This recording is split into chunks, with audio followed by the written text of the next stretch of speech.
guys, I'm Joshua Ansley, at least for the time being. Welcome back to another episode of Ear Am Ear. I am I.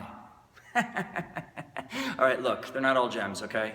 I gotta come up with shit every freaking week. Even Saturday Night Live sucks a lot of the times, okay? I feel like Carrie Bradshaw or something. If you don't know who Carrie Bradshaw is, just ask your girlfriend. Oh, speaking of girlfriends, I got a little news. Okay, so I've been dating somebody now for a little while, and it's started to get a little serious, you know. So I just wanted to take a moment to say, Maria, it's over. Yeah, it's just not going to work out. Honestly, I can't stand you. I mean that in the nicest way possible, though. Like, I can't, the way you talk, you don't even know what the hell you're talking about. I can't stand anything about you, really. I can't stand the way you talk. I can't stand the way you breathe. I mean, it makes me crazy just when you breathe. It's disgusting. It's disgusting. Anyway, okay. Now that that's over, I feel a lot better. Everybody said that was gonna be really hard. That was pretty easy. I thought that was pretty easy. Anyway, she may not interpret it that way, but, oh, bam! Speaking of which, let's get right into interpretation, kids. Okay, interpretation, word of the day. I think I might be just about to get kicked out of the church. So, here's what's happening here. Interpretation is everything. I'll probably say that about a lot of things. Language is everything. Love is everything. Interpretation is everything. It all comes down to how we're interpreting the events that are happening in our lives. It's the stories that we're telling ourselves. It goes back to what I say about all suffering is not caused by the world, but how we relate to it. And that relation happens by how we interpret the events that are happening in our lives. So, let's take a little example. Let's go scriptural. Let's get biblical. Right? In the right place for it. So let's go to the story of Cain and Abel. Good old Cain and Abel. There's a book called Ishmael. First time I ever read this, it was amazing. It's basically an interpretation of the story of Cain and Abel, where Cain killed Abel because they both offered sacrifices to God, and God, for some reason, didn't like Cain's crops. He just liked Abel's calf or whatever it was that he offered. All right, so Cain kills Abel, right? Because he was all jealous or whatever and pissed off because God likes him better. It's a good reason to be pissed off, I guess. The really interesting thing about there's an interpretation that story is about propaganda, that the nomadic tribes were against settling down with the advent of agriculture. So there was a propaganda story put out that God doesn't like the crops and they will not accept that kind of offering. What is that? Now, I'm not talking about that that's true or not. Nothing I say am I claiming to be true. Well, that's totally bullshit. All I want to do is have us think a little bit. Have us think a little bit so that we can get out of our minds. I know it sounds a little contradictory, right? But it's just opening up to the possibilities. Let's take a step even further. Let's just play around. Let's entertain the fact that maybe, just maybe, take the ride with me, God doesn't give a shit about you. Just take the ride, okay? Let's say, it's not that he doesn't care, it's not that it's a he. It's not he or she doesn't care about you. It's just, it doesn't love you or hate you, it's just very neutral. All right, so let's say even God does care about you. But let's say your creator doesn't. Let's say God wasn't your creator.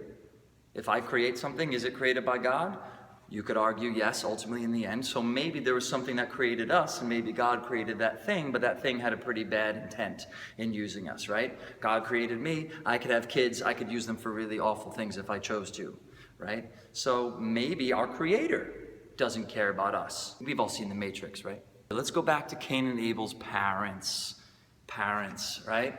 So let's get back to Adam and Eve. Just entertain the possibility. Now look at it this way. If we interpret Adam and Eve, where in ancient civilizations, the serpent is a symbol of wisdom. Interesting. So if this creator God, this being, this Nephilim, which is referenced in the Old Testament, which nobody really talks about, is it aliens? Is it some other beings? These weird, strange gods, sons of God, and giants that are referenced in the Old Testament, which, we don't worry about that. Who knows what that is? So, let's just say these were some of our creators, right? And then the serpent comes along, divine wisdom. Wisdom itself is a divinely feminine attribute. So let's say that the serpent comes along and says, yo, Eve, come on, man, you're getting fucking suckered. Have some of this fruit, whatever the hell it is, this knowledge of the tree of good and evil, right? So we can understand, so we can decipher, make distinctions, right? So then Eve, in actuality, is not the downfall of mankind with this patriarchal bullshit that has ruled this world for thousands of years. Maybe that the woman is the freer of mankind. There's liberation in it, right? These are just possibilities. Think about it just for a moment. That's all I'm saying. I'm not saying that those are the cases, right? I'm just saying that maybe it's the way we interpret the events that happen in our lives. Maybe there are ways that we can see it that we can never imagine if we can seek to see it through other people's eyes. Maybe the events that happen to us in our lives, it's just the stories that we're telling ourselves about the facts that actually happen. That's interpretation. So, I'm going to finish off here with a little song I wrote about interpretation. It's about a couple Bible verses that I'd like to share with you.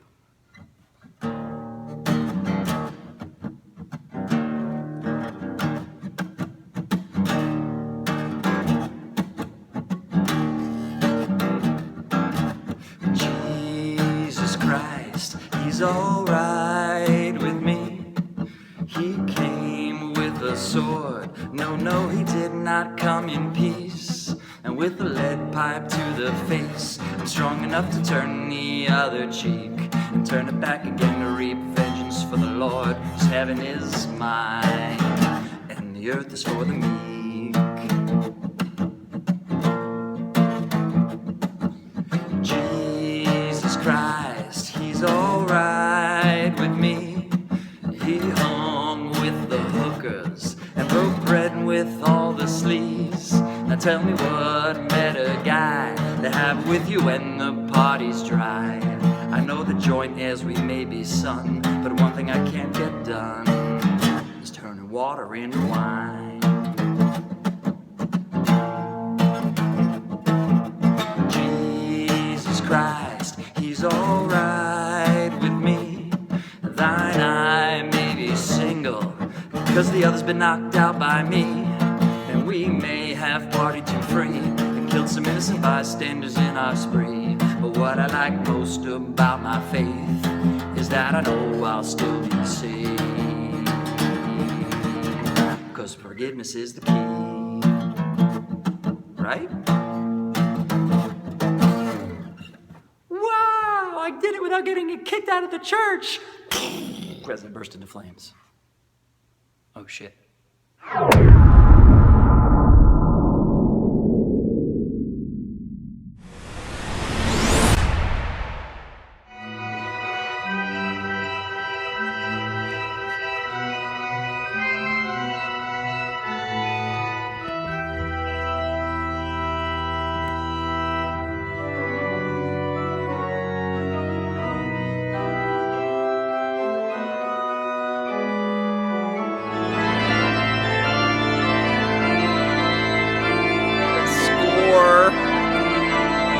So I didn't get kicked out, but I decided I was going to play a good Christian and not continue to talk about what I was talking about, so I didn't get kicked out.